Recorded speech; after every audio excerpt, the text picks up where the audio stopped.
তো হ্যালো বন্ধুরা, তো তোমরা সবাই কেমন আছো? তো আশা করি অনেকেই ভালো আছো। তো আমিও ভালো আছি। তো তোমরা সবাই জানোই যে 22 তারিখের থেকে অম্বুবাচী মেলা আরম্ভ হয়েছে।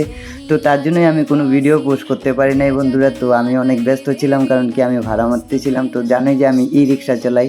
তো মানে এদিকে মানে সবাইকে খাওয়া দাওয়া দিতেছিল। তো মানে এদিকে মানে যে যা পারে তাই দেয়, কেউ শরবত দেয়, কেউ ভাত দেয়, কেউ মুড়ি দেয়।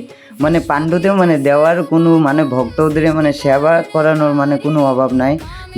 যে যা পারে তাই দেয় বন্ধুরা। তো মানে এই দাদাটা এইদিকে মাইকে করে করে ডাইকে ডাইকে মানুষকে ভান্ডারা দিতেছিল। তো মানে খুবই ভালো লাগে, তার জন্য আমি অল্প প্রসাদ নিয়ে নিয়েছিলাম তখন। তো মার প্রসাদ মানে পাণ্ডুতে যারা আসে সবাই পায়। তো এদিকে দেখো বন্ধুরা বসারও ব্যবস্থা করে দিছে। তো এদিকে বৈশা বৈশা মানুষ ওরা খাইতেছে। তো মানে আমার খুবই ভালো লাগে। তো আমি অল্প ওদের পরিবেশন করে নিলাম।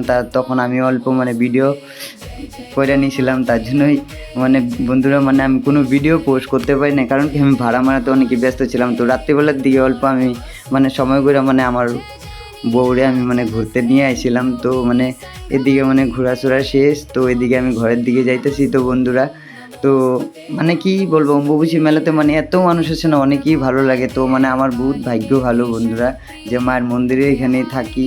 তো বেশি একটা দূর না আমার মন্দিরটা, আমার এখান থেকে যাইতে মাত্র 25 মিনিট লাগে। আর আমি একদিনে ভাড়া মারছিলাম 4,000 টাকা। তো টাটা সবাই।